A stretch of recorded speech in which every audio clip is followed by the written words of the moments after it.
자, 오늘 주제는 고려의 공민왕입니다. 고려 국왕들 많이 잘 모르시죠? 태조 왕건, 광종, 노비안건법, 충선왕 개혁 정치, 공민왕, 뭐 이 정도 아실까요? 죄송합니다. 많이 아시는 분들은 더 많이 아실 텐데요. 한 이 5명 정도가 고려 왕 중에서는 유명하죠.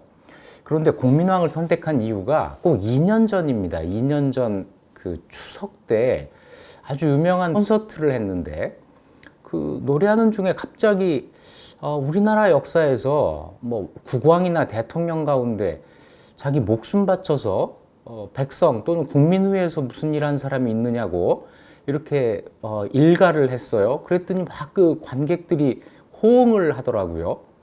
그 장면을 보면서 우리 국민들의 그 정치 지도자에 대한 믿음이 참 없구나, 이런 생각을 하게 됐는데, 뭐 사실 저도 그런 편입니다만 그래도 아닌 건 아니니까요. 우리 역사 속에서 그런 왕이 있었습니다. 바로 오늘 이야기할 공민왕입니다. 공민왕은 고려의 31대 국왕이에요. 1351년에 왕이 되어서 1374년에 세상을 떠나는데 1351년부터 1374년까지니까 이렇게 암기하시면 좋아요. 14세기에 3쿼터. 그렇죠? 1년 부족한 3쿼터가 되네요. 아버지는 충수광이고 어머니는 명덕태후 홍씨. 중요한 것은 몽골 공주가 아니라 고려 사람이라는 거죠, 어머니가. 그리고 형이 충혜왕이에요.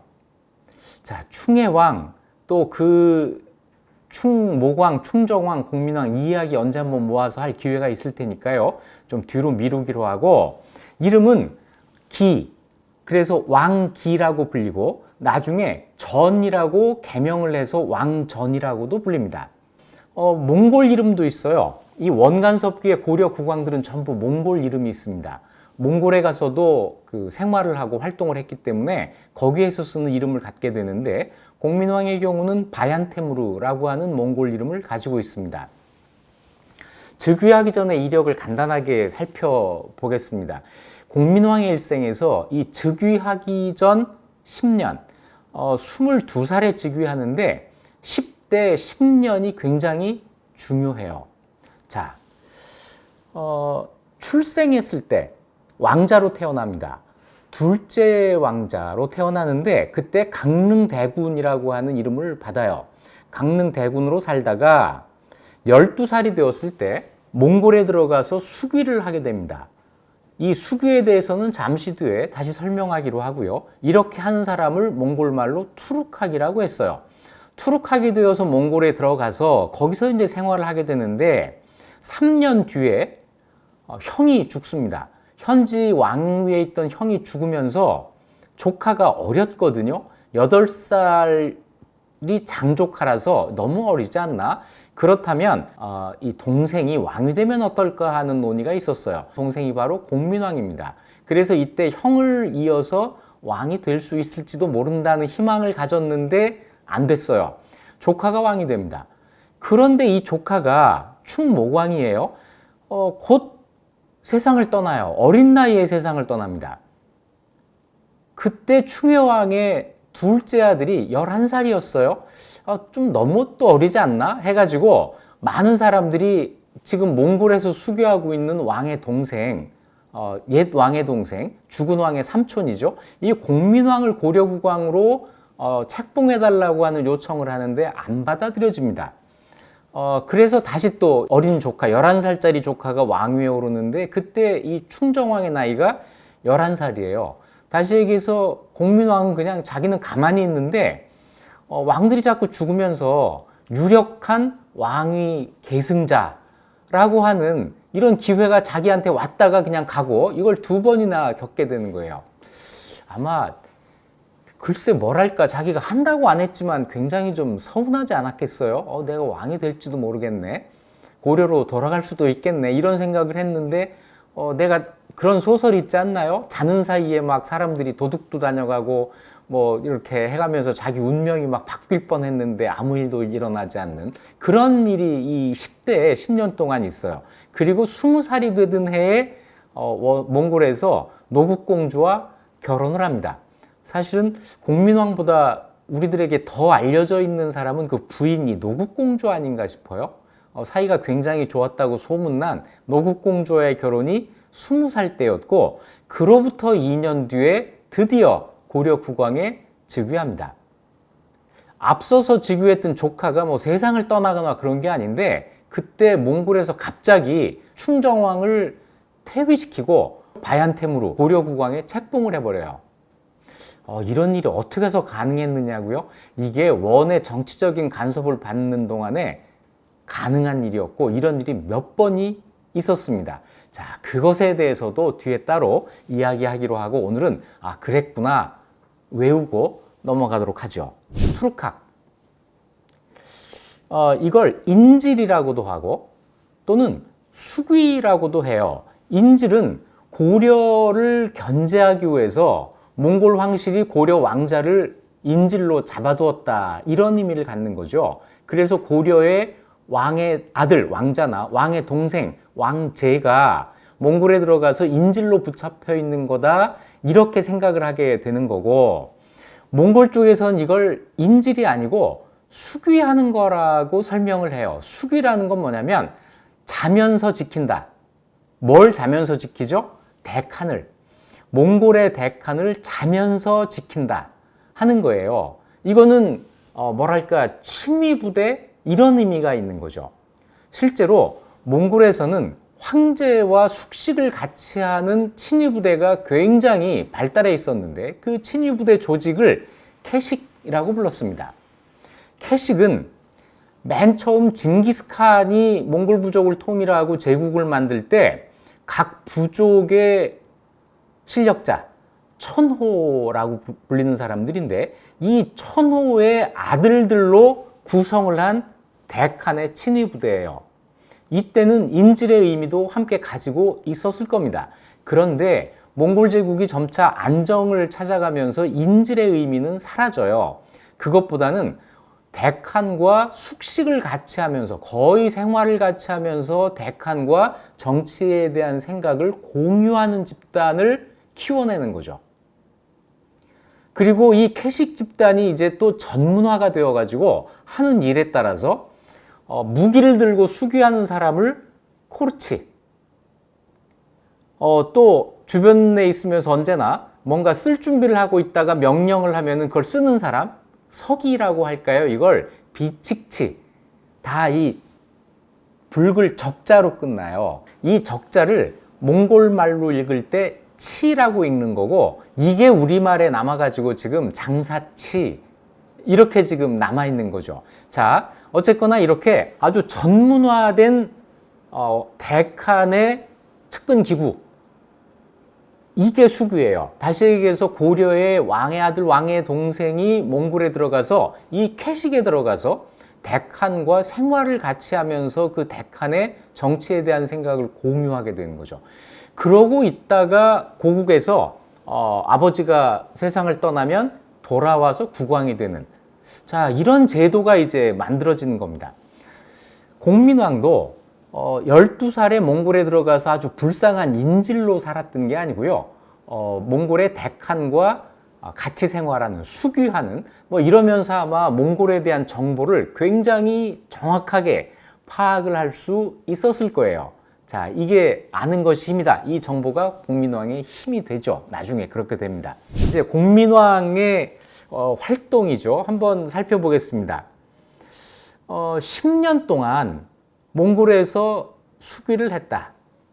그러면서 몽골의 상황을 누구보다도 잘 알고 있었다라고 하는 것이 공민왕이죠. 왕이 되기 전에 몽골 사정을 잘 알았다는 건데, 그때 몽골에서는 어떤 일이 벌어지고 있었냐면, 날이면 날마다 권력 투쟁이 벌어지고 있었습니다.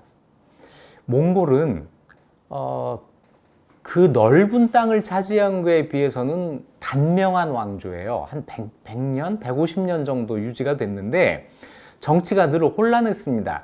몽골 정치가 혼란하게 된 아주 중요한 이유 중에 하나가 제가 볼 때는 계승의 원칙, 그러니까 대칸이 죽은 다음에 다음 대칸이 누가 될 것이냐 하는 이 원칙이 정해져 있지 않았기 때문이다, 이런 생각이 드는데요. 좀 심하게 이야기하면 한 번도 순조롭게 대칸의 자리가 계승된 적이 없었다고 할 정도입니다.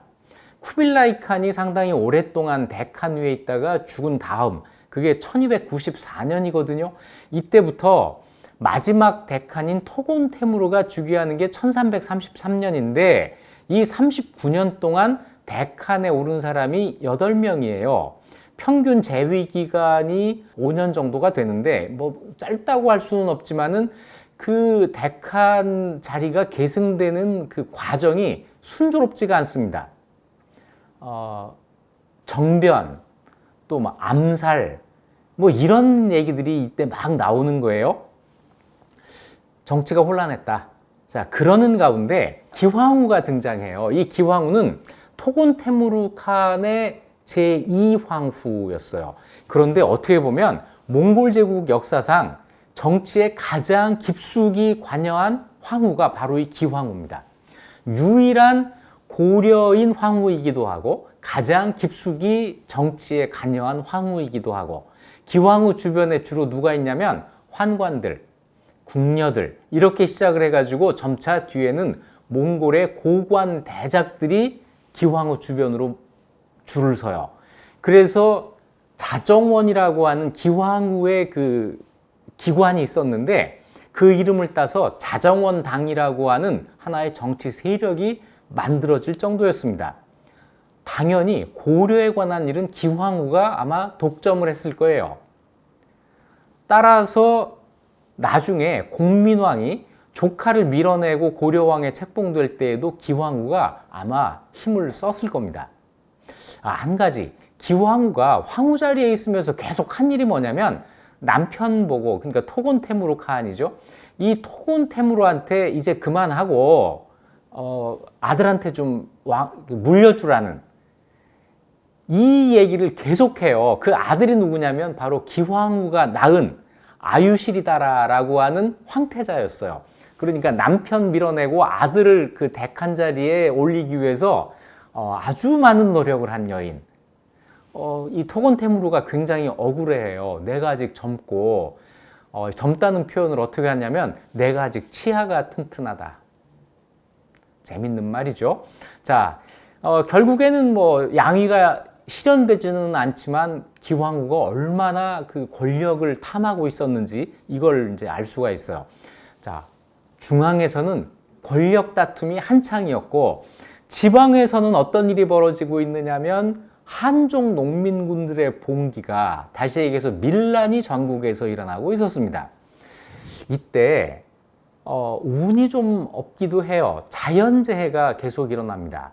가장 중요한 자연재해가 뭐냐면 황하가 범람을 해요. 황하가 범람하게 되면 정말 뭐 우리 한강 범람한 것하고는 비교가 되지 않을 정도로 큰 피해를 입게 되는데요. 1330년부터 1369년까지 40년 동안 7번 황하가 범람합니다. 이러면서 농사가 되지 않고 재정 수입은 감소하고 이걸 회복하기 위해서 이제 노동에 동원되는 사람들이 많아지고 나쁜 일들이 이제 그 악순환이 되는 거죠. 한 가지 또 짚고 넘어가야 될 게 있네요. 흑사병의 문제인데요. 이 시기에 유럽에서 흑사병이 돕니다.